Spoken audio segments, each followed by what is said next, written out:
मैं अगर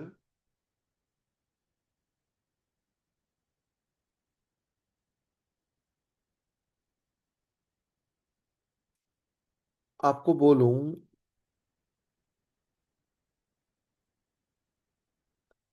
ये तो ओपन चेन स्ट्रक्चर है कार्बोहाइड्रेट के। इनके साइक्लिक स्ट्रक्चर भी हम लोग बनाएंगे, ज्यादातर साइक्लिक ही मिलेंगे आपको।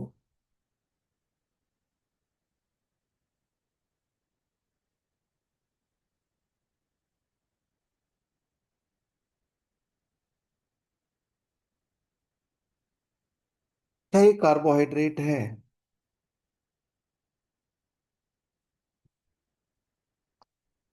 ये ग्लाइकोसिडिक लिंकेज है, इथर लिंकेज, यानी कि डाइमर है। इसकी हाइड्रोलिसिस करोगे डाइल्यूट H2SO4 डाइल्यूट HCl के साथ, इथर की हाइड्रोलिसिस, तो क्या बन जाएंगे?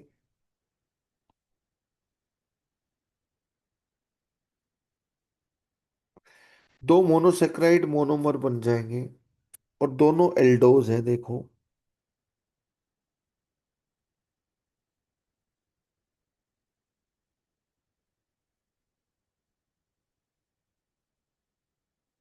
ये दोनों बन जाएंगे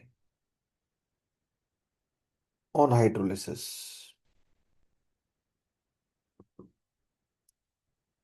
देखो, तीनों कंडीशन फुलफिल हो रही है, बिल्कुल। दो दो कायरल एटम है दोनों में। अगर इन दोनों मोनोसेक्राइड को ए और बी बोल दूं, तो ए और बी के बीच में क्या रिलेशन है? क्या ये स्ट्रक्चर आइसोमर है, कॉन्स्टिट्यूशनल है? नहीं बेटा। क्या ये स्टीरियो आइसोमर है? यस। स्टीरियो आइसोमर में दो केस होते हैं, क्या ये एनंटियोमर है, डाइस्टीरियोमर है? दो कायरल एटम है, दोनों में से एक ही कायरल एटम पे कॉन्फ़िगरेशन सेम है, दूसरे वाले एक पे डिफरेंट है जिसपे मैंने सर्किल किया है, दूसरे वाले पे कॉन्फ़िगरेशन सेम है। दोनों में आर आर कॉन्फ़िगरेशन है, नीचे वाले के ऊपर है। ऊपर वाले में, ए वाले में आर कॉन्फ़िगरेशन है, बी वाले में, ऊपर वाले कायरल एटम पे, सर्किल वाले कायरल एटम पे एस कॉन्फ़िगरेशन। या डीएल के हिसाब से देख लो, आर एस के लिए तो आपको निकालना पड़ेगा। ए एंड बी, जब दो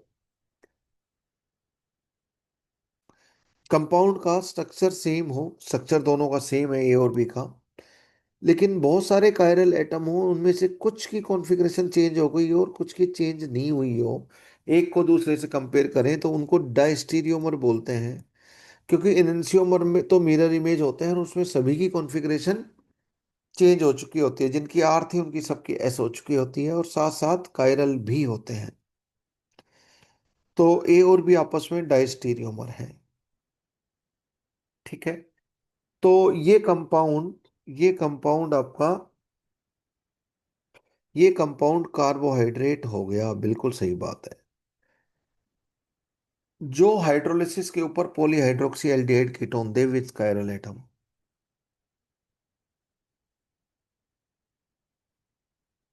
नेक्स्ट मैं बोलूं,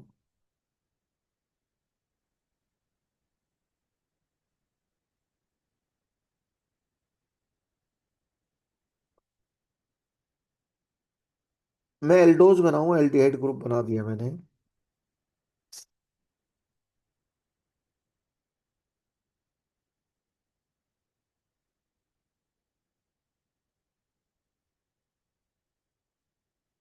ये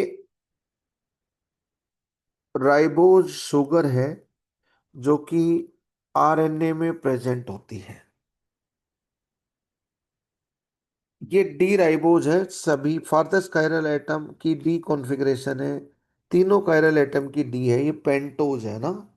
इसका फॉर्मूला हो जाएगा C6H10O5। जो आरएनए में शुगर होती है, वो एक्स और वाई की वैल्यू 5 रखती है। डी राइबोज का मिरर इमेज होता है, बना लोगे आप बड़े आराम से, एल राइबोज। डी राइबोज का मिरर इमेज होता है एल राइबोज। डी ग्लूकोज का मिरर इमेज होता है एल ग्लूकोज।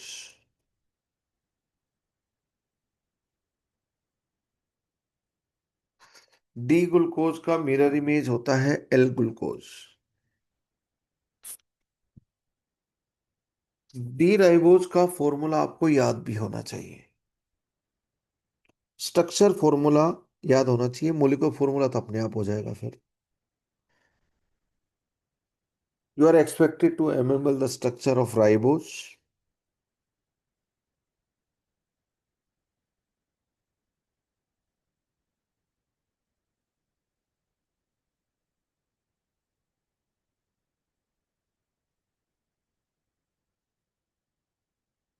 डी ग्लूकोज, इसी तरह डी ग्लूकोज का मिरर इमेज होता है एल ग्लूकोज। एल ग्लूकोज का कोई स्ट्रक्चर पूछे तो आप डी ग्लूकोज का अभी अभी देखा था ना? अभी अभी नहीं देखा था।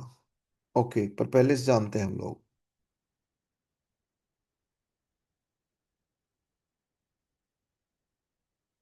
हाँ देखा था डी ग्लूकोज का, उसी का मिरर इमेज एल ग्लूकोज हो जाएगा। तो ये एल राइबोज हो गया। टू वाले कार्बन की हाइड्रोजन हटा दें। अब देखना, 2 नंबर वाला कार्बन ये है, इसकी हाइड्रोजन हटा दें तो एच हो जाएगा ये।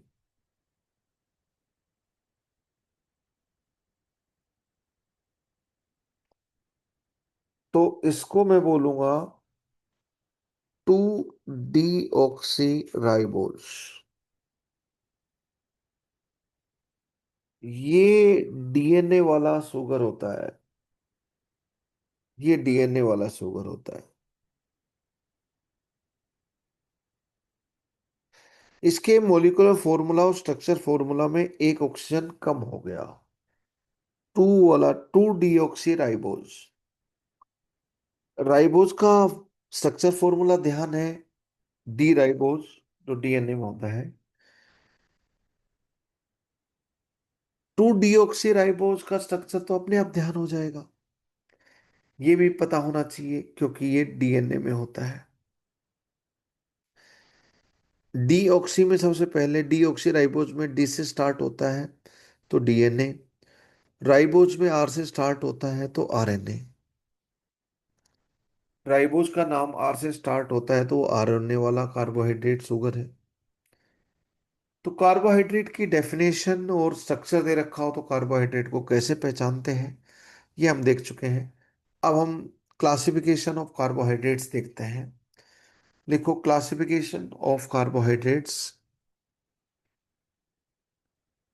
केस 1, क्लासिफिकेशन ऑफ कार्बोहाइड्रेट्स में, classification of carbohydrates.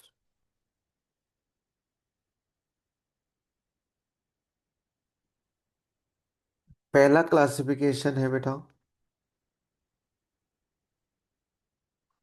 Based on number of hydrolysis products. Based on number of hydrolysis products.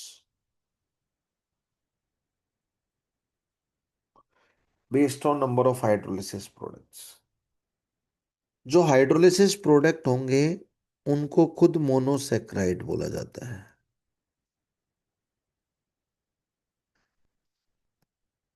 Monosaccharide बोला जाता है।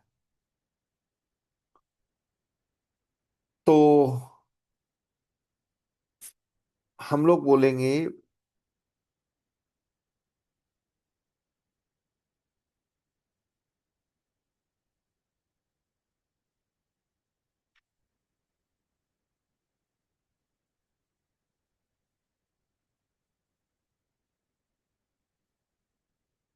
अगर किसी को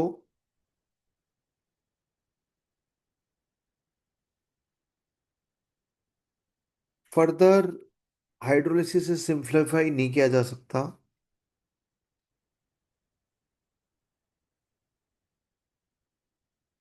can not be hydrolyse to simple carbohydrate, उनको हम बोलते हैं मोनोमर मोनोसेक्राइड्स। दूसरा है oligosaccharides.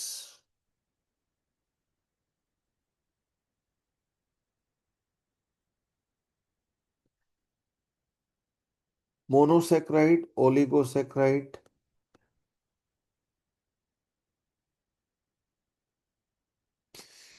And polysaccharides.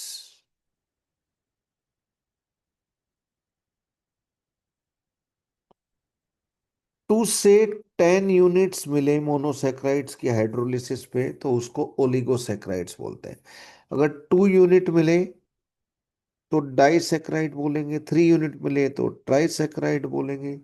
4 unit hydrolysis पे मिले, 4 मोनोसेक्राइड एक टाइप के मिले या अलग अलग टाइप के, पर 4 मॉलिक्यूल मिलते हैं मोनोसेक्राइड के कंप्लीट हाइड्रोलिसिस पे तो टेट्रासेक्राइड। 2 से 10 के बीच में मिलने वाले सभी को ओलिगोसेक्राइड बोलते हैं।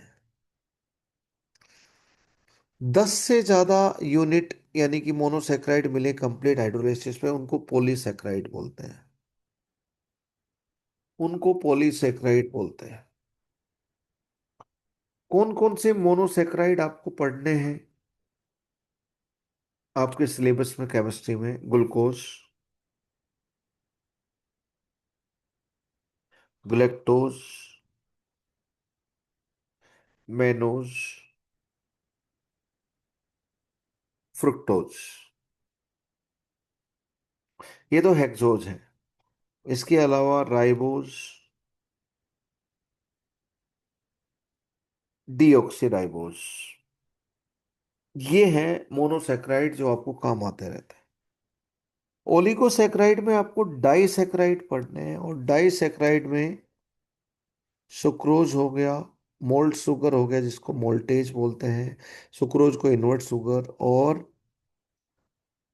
लैक्टोज बोलते हैं, मिल्क शुगर बोलते हैं लैक्टोज को, मिल्क शुगर।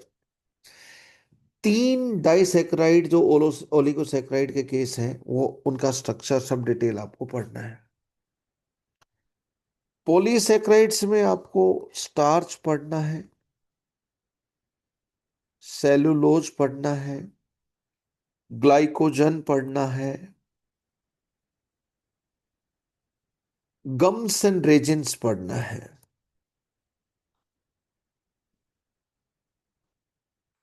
ये सब पॉलीसेक्राइड आपको, स्टार्च और सेल्यूलोज और ग्लाइकोजन मेनली 3 हो गए, स्टार्च और सेल्यूलोज सबसे मेन हो गया। जिस ऑर्डर में लिख रहा हूँ उसी ऑर्डर में इनकी इंपॉर्टेंस है जहां तक पॉलीसेक्राइड लिखे हैं मैंने। ये तो हो गया बेटा classification of carbohydrates based on number of hydrolysis product. Number of hydrolysis product देखने हैं, number of types of hydrolysis product नहीं देखने हैं। Number of types of hydrolysis products नहीं देखने हैं। ठीक है।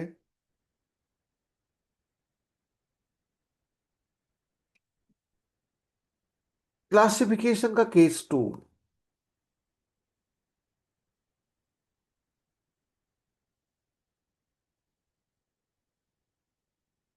कार्बोहाइड्रेट के क्लासिफिकेशन का case 2, based on water solubility, based on solubility in water. किसमें सोलुबिलिटी? पानी में।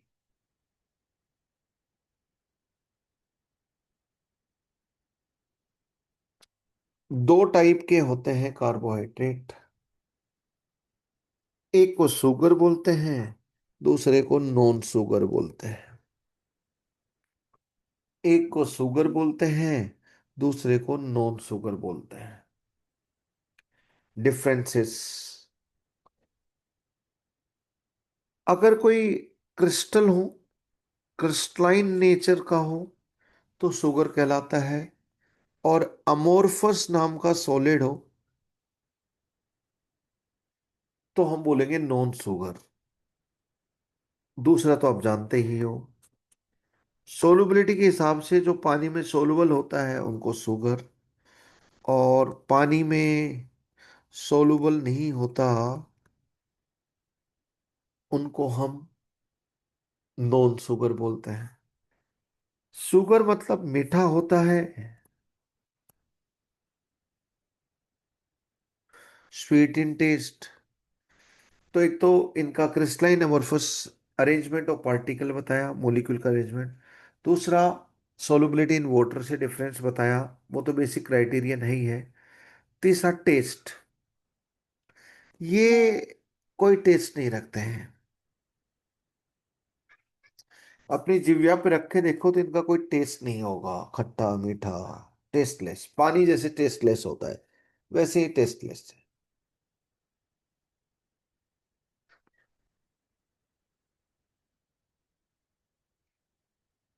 ठीक है।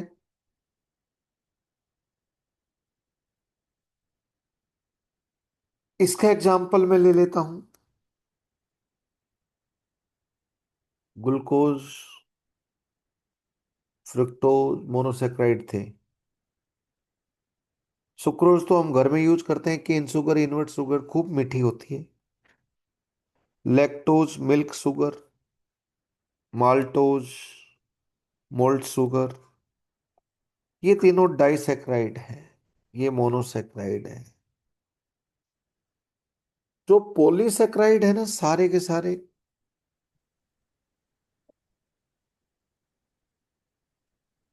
वो टेस्टलेस होते हैं। स्टार्च को टेस्ट करके देखना आप,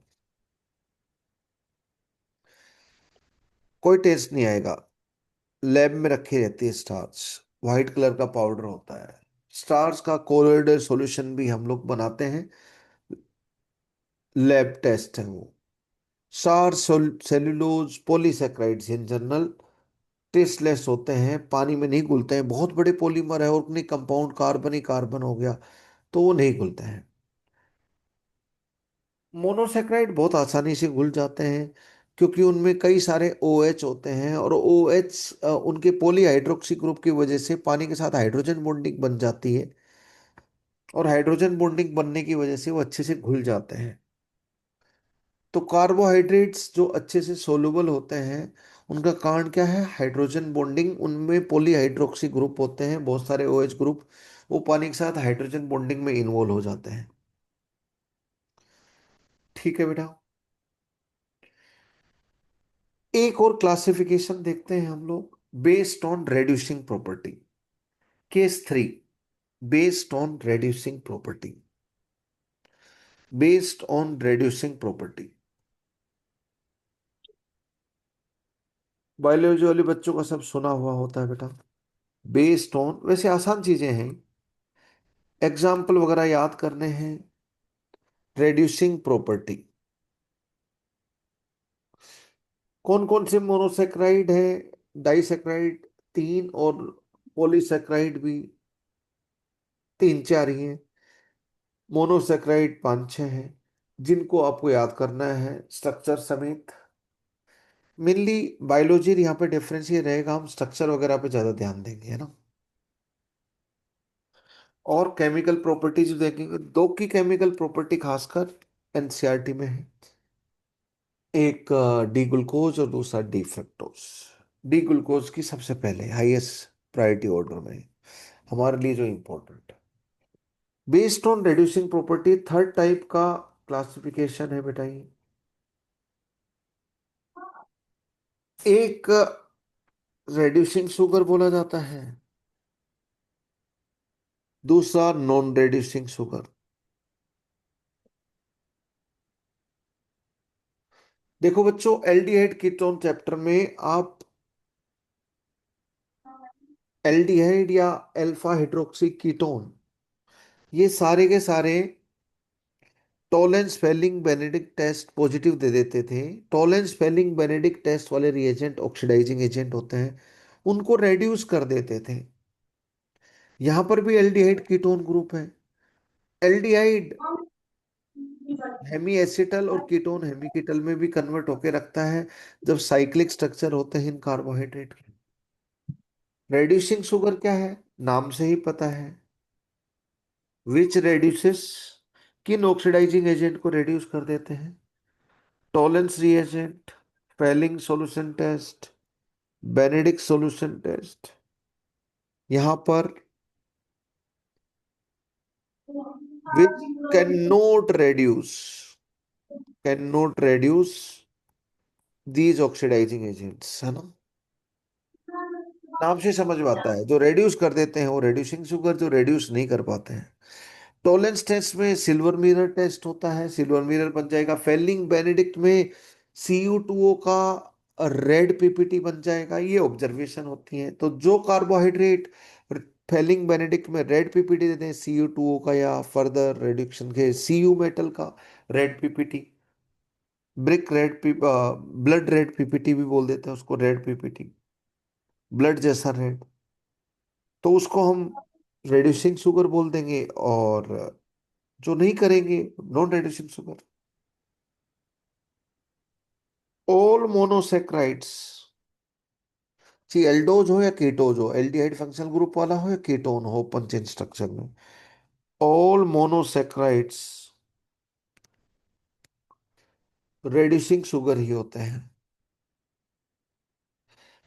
all polysaccharides non reducing sugar ही होते हैं। पहले तो ये इंपॉर्टेंट पॉइंट हो गया। डाइसेक्राइड्स में तीन पढ़ते हैं हम अपने सिलेबस में, माल्टोज एंड लैक्टोज।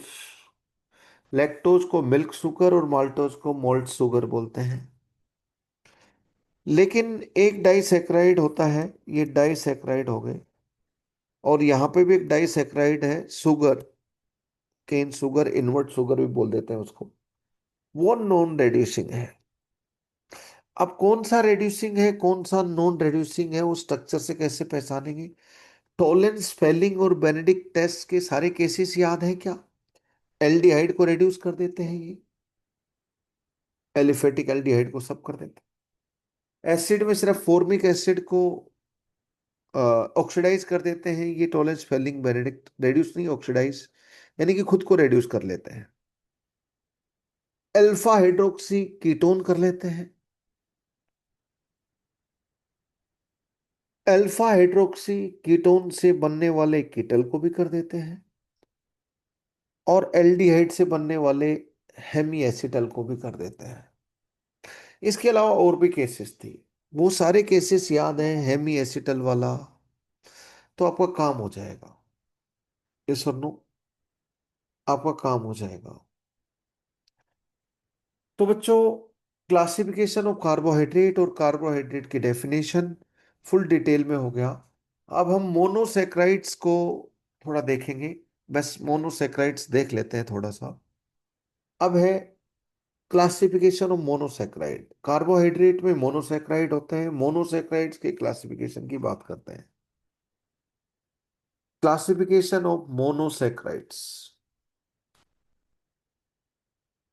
सिर्फ जो मोनोमर होते हैं उनका नामकरण देख रहे हैं, क्लासिफिकेशन स्ट्रक्चर देख रहे हैं। ऑफ मोनोसेक्राइड्स,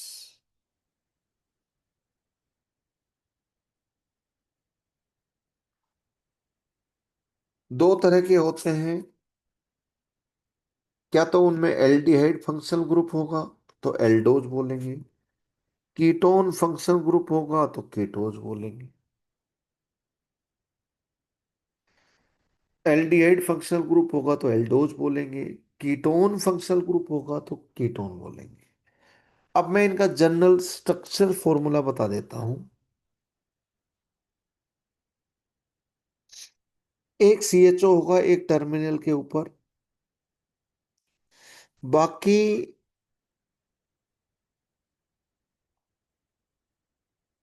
CHOH होंगे, और लास्ट लास्ट में CH2OH होगा। ये वाले सारे कायरल एटम, जैसे डी ग्लूकोज में चार कायरल एटम थे HOH रखने वाले, यहाँ पे N की वैल्यू 1 भी हो सकती है। 1 हो तो डी ग्लिसरल्डिहाइड या एल ग्लिसरल्डिहाइड बन गया था। डी ग्लिसरल्डिहाइड का mirror image L glyceraldehyde. 1 2 3 start होगा ना। टोटल यहाँ पर तीन कार्बन होंगे तो टोटल N की वैल्यू 3 होगी, तो टोटल 5 कार्बन वाला पेंटोज शुगर बन जाएगा, है ना। कीटोज का जो जनरल स्ट्रक्चर होता है उसमें सबसे पहले इधर भी हाइड्रोक्सी ग्रुप होता है, कार्बन नंबर 2 के ऊपर कीटो होता है और फिर ओ एच वाले होते हैं और CH2OH। यहाँ पे जो कीटोज में जो ये जनरल स्ट्रक्चर है, एन की वैल्यू यहाँ पर 3 कार्बन वाले कीटोज के लिए 0 होनी चाहिए, 1 2 3। यहाँ पे 1 है, यहाँ पर एन की वैल्यू 0 नहीं है। एल्डोज में एन की वैल्यू 0 नहीं हो सकती, बीच वाले जो कायरल कार्बन एटम होते हैं, HOH वाले कार्बन जो कायरल कार्बन एटम होते हैं। तो एल्डोज और कीटोज का जनरल स्ट्रक्चर आप याद करके रखें। एल्डोज और कीटोज का, अगर 3 कार्बन है, 3 कार्बन से कम कार्बन नहीं होते हैं, देख सकते हो यहाँ पर एन की वैल्यू 1 होगी। एल्डोज के स्ट्रक्चर में तो मिनिमम 3 कार्बन होंगे। 3 कार्बन वाले एल्डोज कीटोज हैं तो उसको ट्रायोज या ट्रोपोज बोलते हैं। 4 कार्बन वाले को टेट्रोज बोलते हैं, 5 कार्बन वाले को पेंटोज बोलते हैं, 6 कार्बन वाले को हेक्सोज, 7 कार्बन वाला हेप्टोज। इसके ज्यादा मोनोमर की जरूरत नहीं पड़ती है। इससे ज्यादा कार्बन एटम होते नहीं हैं मोनोसेक्राइड्स में। हेक्सोज आप पढ़ते हो, हेप्टोज देखोगे, बहुत ज्यादा कार्बन एटम मोनोसेक्राइड्स में होते नहीं है। तो ट्राइज या ट्रोपोज, टेट्रोज, पेंटोज, हेक्सोज। अगर एल्डिहाइड है तो, जैसे 4 कार्बन वाला एल्डिहाइड है तो टेट्रो एल्डोज बोल देंगे, और 4 कार्बन वाला कीटोन है, कीटोज है, तो टेट्रो कीटोज बोल देंगे। तो ये जनरल स्ट्रक्चर एल्डोज और कीटोज का आपको पता होना चाहिए। बाकी इन मोनोसेक्राइड्स का और फिर पॉलीसेक्राइड्स का साइक्लिक स्ट्रक्चर भी हम लोग देखेंगे कल। ओके बच्चों, let us stop here. Thank you very much. जय हिंद, जय भारत।